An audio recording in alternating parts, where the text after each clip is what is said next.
নমস্কার, আমি ডাক্তার দিবাকর দাস, একজন হোমিওপ্যাথিক চিকিৎসক। আজকে আমি ভাইরাল হেপাটাইটিস ও তার হোমিওপ্যাথিক চিকিৎসা সম্পর্কে আপনাদের সাথে আলোচনা করার জন্য হাজির হয়েছি। হেপাটাইটিস হেপাটাইটিস শব্দটি এসেছে প্রাচীন গ্রিক শব্দ হেপার থেকে, যার অর্থ লিভার, এবং ল্যাটিন আইটিস অর্থ প্রদাহ। তাই হেপাটাইটিস হলো লিভারের প্রদাহ। হেপাটাইটিসের সবচেয়ে সাধারণ কারণ হলো ভাইরাস। অন্যান্য কারণগুলির মধ্যে অতিরিক্ত অ্যালকোহল ব্যবহার, নির্দিষ্ট ঔষধ, টক্সিন, অন্যান্য সংক্রমণ এবং অটো ইমিউন রোগ অন্তর্ভুক্ত থাকতে পারে। হেপাটাইটিসের প্রকারভেদ। হেপাটাইটিস প্রধানত 5 ধরনের ভাইরাস দ্বারা সৃষ্ট হয়: এ, বি, সি, ডি এবং ই। এগুলো সাধারণত একটি পরীক্ষাগারে পরীক্ষার মাধ্যমে নির্ণয় করা যায়। হেপাটাইটিস এ, সি, ডি এবং ই ভাইরাস দ্বারা সৃষ্টি হয়, যার একটি কোর রিবোনিউক্লিক অ্যাসিড RNA থাকে। হেপাটাইটিস বি এর জন্য দায়ী ভাইরাসের একটি DNA কোর রয়েছে। হেপাটাইটিসের কারণ। হেপাটাইটিস এ এবং ই প্রধানত দূষিত খাবার এবং পানি দ্বারা ছড়ায়। হেপাটাইটিস একে সংক্রামক হেপাটাইটিসও বলা হয়, কারণ এটি অত্যন্ত সংক্রামক রোগ, তবে এটি খুব কম মারাত্মক। হেপাটাইটিস বি যৌন সংক্রমণের মাধ্যমে ছড়ায়, তবে গর্ভাবস্থায় বা প্রসবের সময় মা থেকে শিশুর মধ্যেও ছড়াতে পারে। হেপাটাইটিস বিকে ভাইরাল হেপাটাইটিসও বলা হয়। এটি গুরুতর হতে পারে এবং প্রায় লিভার সিরোসিস হতে পারে। হেপাটাইটিস বি সাধারণত দূষিত রক্তের সংক্রমণের মাধ্যমে সংক্রমণ হতে পারে। হেপাটাইটিস বি এবং হেপাটাইটিস সি উভয়ই সাধারণত সংক্রামিত রক্তের মাধ্যমে ছড়িয়ে পড়ে, যেমন শিরায় ঔষধ ব্যবহারকারীদের দ্বারা সুচ ব্যবহার করার সময়। হেপাটাইটিস সি এর জটিলতা দীর্ঘস্থায়ী। হেপাটাইটিস সিরোসিস বা লিভারের ব্যর্থতা হতে পারে। হেপাটাইটিস ডি শুধুমাত্র ইতিমধ্যে হেপাটাইটিস বিতে সংক্রমিত ব্যক্তিদের সংক্রমিত করতে পারে। হেপাটাইটিস ডি সবচেয়ে গুরুতর এবং ভাইরাল হেপাটাইটিসের বিরলতম রূপ।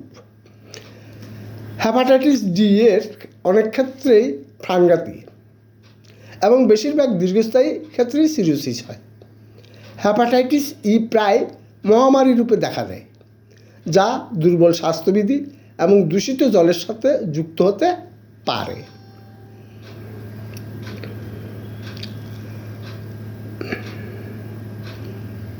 হেপাটাইটিস ই দ্বারা সংক্রমণের কারণে গর্ভবতী মহিলারা ঝুঁকির মধ্যে থাকতে পারে। রোগটি প্রায় একচেটিয়াভাবে উন্নয়নশীল দেশগুলিতে দেখা যায়।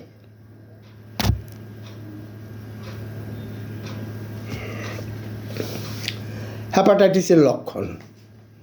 হেপাটাইটিসে আক্রান্ত অনেকেরই হয় হালকা উপসর্গ থাকে বা একেবারে থাকে না। যকৃতের ক্ষতি না হওয়া পর্যন্ত উপসর্গ সাধারণত দেখা দেয় না।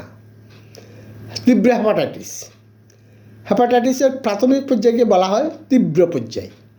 তীব্র হেপাটাইটিসের ক্ষেত্রে উপসর্গগুলি অন্তর্ভুক্ত হতে পারে: ডায়রিয়া, ক্লান্তি, ক্ষুধামন্দা, হালকা জ্বর এবং ফ্লুর মতো উপসর্গ, পেশি বা জয়েন্টে ব্যথা, বমি বমি ভাব, বমি, পেট ব্যথা, অব্যক্ত ওজন হ্রাস। দীর্ঘস্থায়ী হেপাটাইটিস।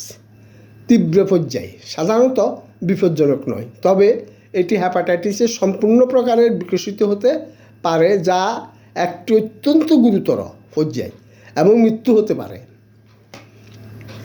রোগীর অবস্থা খারাপ হওয়ার সাথে সাথে এই লক্ষণগুলি দেখা দিতে পারে: ফোটাল সার্কুলেশন সমস্যা, গাঢ় প্রস্রাব, মাথা ঘোরা এবং তন্দ্রা, শুধুমাত্র বিষাক্ত ড্রাগ প্ররোচিত হেপাটাইটিস, বর্ধিত প্লিহা, শুধুমাত্র অ্যালকোহলযুক্ত হেপাটাইটিস, মাথা ব্যথা, ত্বকের চুলকানি সহ বা ছাড়াই আমবাত, কাদামাটির রঙের মল যাতে ফুস থাকতে পারে, হলুদ চামড়া, চোখের সাদা, জিহ্বা, জন্ডিস।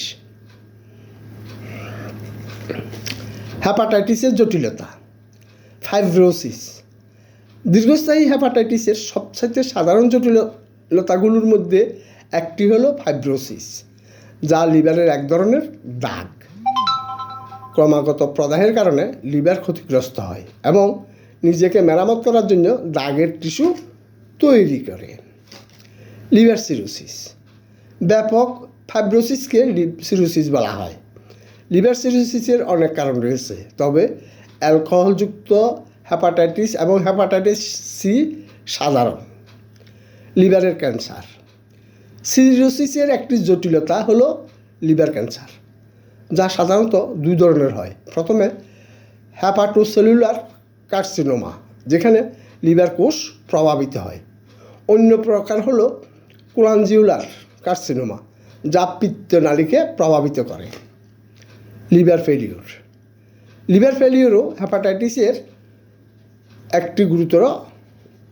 একটি গুরুতর কিন্তু অস্বাভাবিক জটিলতা।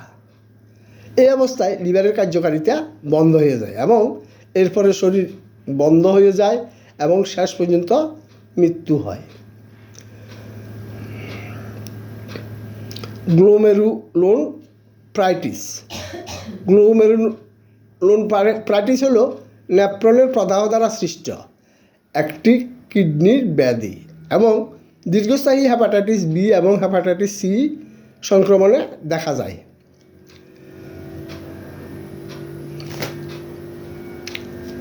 হেপাটাইটিস এবং অন্যান্য লিভার সমস্যার চিকিৎসায় হোমিওপ্যাথির ভূমিকা। হোমিওপ্যাথি হেপাটাইটিস এবং অন্যান্য যকৃতের রোগের জন্য অত্যন্ত কার্যকর এবং নিরাপদ চিকিৎসা প্রদান করে। এটি ত্বক, মিউকাস মেমব্রেন এবং স্ক্লেরার বিভিন্নতা দূর করে। এই ওষুধগুলি লিভার এবং বিপাকীয় সিস্টেমকে শক্তিশালী করে। হোমিওপ্যাথির লক্ষ্য শুধুমাত্র হেপাটাইটিস সংক্রমণের চিকিৎসা নয়, এটি কেবলমাত্র উপসর্গ নয়, বরং অন্তর্নিহিত কারণের চিকিৎসা করে কাজ করে।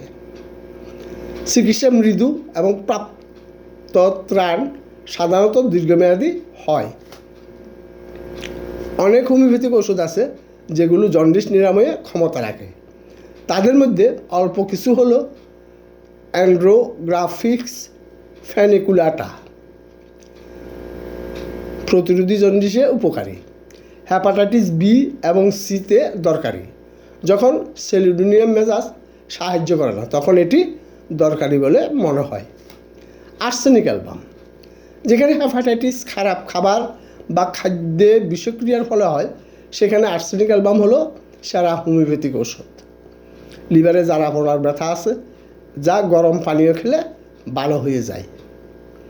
অরাম মেটালিকাম গর্ভাবস্থায় জন্ডিসের জন্য খুবই কার্যকর। তৃষ্ণা এবং ক্ষুধা বৃদ্ধির সাথে এপিগ্যাস্ট্রিয়ামের বিস্তৃতি, তারপরে জ্বলন্ত সংবেদন এবং গরম উষ্ণতাবোধ। কার্ডুয়াস মারিয়ানাস সাধারণত সুদসহ লিভার সিরোসিসের জন্য একটি খুব কার্যকর প্রতিকার। লিভারের অ্যানজার্স এবং পার্শ্ববীয়ভাবে ফুলে যাওয়া লিভার রয়েছে, যা চাপের কারণে খারাপ হয়ে যায়। জন্ডিস। ক্যারিকাপেপায়া, হেপাটোমেলাগি এবং স্প্লেনোমেলাগি, জ্বর, ডিসপেপসিয়া এবং বদহজমের সাথে যুক্ত। কোষ্ঠকাঠিন্য এই প্রতিকারের চিহ্নিত বৈশিষ্ট্য। এমনকি অল্প পরিমাণে দুধে অসহিষ্ণুতা ব্যথা হতে পারে। সেলুডোনিয়াম কোমলতা সহ বর্ধিত লিভারের চিকিৎসায় খুব কার্যকর। পিত্তজনিত জটিলতা সহ হেমাটোমেলাগি, যকৃতের অঞ্চলে নিস্তেজ, স্পন্দিত ব্যথা সেলুডোনিয়াম দিয়ে ভালোভাবে চিকিৎসা করা হয়। হেপাটিক এবং গল ব্লাডার বাধার কারণে জন্ডিস, খাওয়ার সময় বৃদ্ধি পায়, গরম খাদ্য এবং পানীয়ের আকাঙ্ক্ষা। সিয়ানোথাস একটি দীর্ঘস্থায়ী জন্ডিসের ক্ষেত্রে খুব কার্যকর, যা প্রতি গ্রীষ্মে পুনরাবৃত্তি হয়। লক্ষণগুলির মধ্যে একটি বর্ধিত লিভার, কোষ্ঠকাঠিন্য, মাটির রঙের মল এবং খুব হলুদ ত্বক অন্তর্ভুক্ত। ক্রোটেলাস হরিডাস জন্ডিসের ক্ষেত্রে ব্যবহৃত হয় যেখানে পুরো শরীর হলুদ হয়ে গেছে, লিভারে ব্যথা, ঠান্ডা লাগা, অবিরাম বমি বমি ভাব এবং বমি হওয়া, হিমোরেজিক প্রকাশ সহ জন্ডিস। অ্যাটনিক ডিসপেপসিয়া, রক্ত সঞ্চালন থেকে জটিলতা দেখা দেয়।